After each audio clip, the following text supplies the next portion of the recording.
2025 সালের গণিত পরীক্ষার জন্য এই ম্যাথগুলো কিন্তু খুবই গুরুত্বপূর্ণ। এখানে 1 থেকে 11 পর্যন্ত মোট 11টি প্রশ্ন দেওয়া হয়েছে। এই প্রশ্নগুলো যদি তোমরা ভালোভাবে দেখো তাহলে কিন্তু সব প্রশ্নে কমন পাবে ইনশাআল্লাহ। 1 নম্বরে সেট থেকে করা হয়েছে, তো 2 নম্বরে বীজগাণিতিক সূচক থেকে, 3 নম্বরে সমান্তর ধারা থেকে। এখান থেকে 3টি প্রশ্নের আনসার দিতে হবে।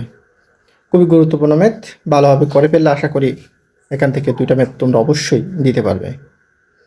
তারপরে গ বিভাগ থেকে ত্রিকোণমিতি ও পরিমিতি। ত্রিকোণমিতি এবং পরিমিতি দেখতে পাচ্ছি আমরা 7, 8। এখানে 2টা প্রশ্ন, খুবই গুরুত্বপূর্ণ ম্যাথ।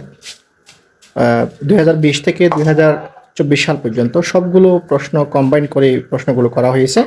তোমরা ভালোভাবে এই ম্যাথ 2টা করে ফেলবে। এবং ত্রিকোণমিতি থেকে পরিমিতি থেকে একটা ম্যাথ করা হয়েছে 9 নম্বর, একটি সমবাহু ত্রিভুজের প্রত্যেক বাহুর দৈর্ঘ্য 4 মিটার বাড়ালে। এই ম্যাথটি খুবই গুরুত্বপূর্ণ এবং লোহার পাইপের ভিতরের বাইরের ব্যাস খুবই গুরুত্বপূর্ণ ম্যাথ, তোমরা অবশ্যই ম্যাথটা দেখে নেবে।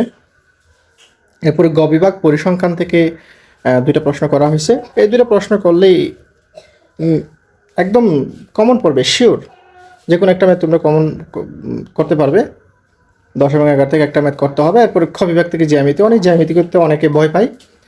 4, 5, 6 এখানে 3টা প্রশ্ন করেছে। 3টা প্রশ্ন করলে কিন্তু তোমরা ইজিলি ভাবে 2টা প্রশ্নের আনসার দিতে পারবে। তো মাঝে মধ্যে 2টা উপপাদ্য আসে, মাঝে মধ্যে আবার 2টা সম্পাদ্য আসে। এখানে আমি 2টা সম্পাদ্য দিয়ে দিয়েছি, আর একটা উপপাদ্য দিয়েছি। এই উপপাদ্যটা কিন্তু খুবই গুরুত্বপূর্ণ, তোমরা দেখতে পাচ্ছ। প্রতি বছরই কিন্তু এই উপপাদ্যটা প্রত্যেকটা বোর্ডে খুবই কমনভাবে বিরাজ করে। সো তোমরা উপপাদ্যটা একটু ভালোভাবে দেখে নিবা। আর 4, 5 তো বলতেই হবে না, খুবই গুরুত্বপূর্ণ। তো যারা বিশ্বাস করে এই প্রশ্নগুলো ভালোভাবে দেখে নেবে তারা অবশ্যই কমন পাবে। আর তোমরা ম্যাথটা করে ফেলবা। ভালো থাকবে সবাই, আল্লাহ হাফেজ।